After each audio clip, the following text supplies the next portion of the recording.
do we begin to construct this new narrative? That's Wow, okay. yeah. I think there are two ways, really. I mean, one is that I report on a lot of community activism, and there are lots of really fantastic projects that people are doing now that are responses to this situation. That people are living low carbon lives, but they don't often get in mainstream media.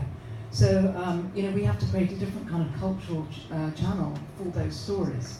And those stories aren't always written by professionals, I feel to capture those stories requires a lot of generosity on behalf of communicators and writers. I think one of the things that we can do is join the dots between all these different people, between all these different groups, and create papers, create books. That's one way.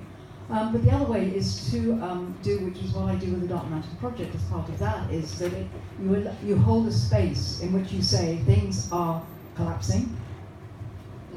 We no longer believe the stories that our civilization is telling us, in which case we need to have a space to respond to that. And that's just not, we're knowing the scientific data. That's knowing how to connect with what's going on in our hearts. How do we respond in the kitchen? I mean, it's what we call a wicked problem, because as soon as you go anywhere near things changing, you realize you have to change everything. Everything in your life has to be different, and all those things that we held dear are not going to hold. There's a lot of illusion we have to let go of. So, almost to begin the story, you almost have to unmake the old story inside yourself.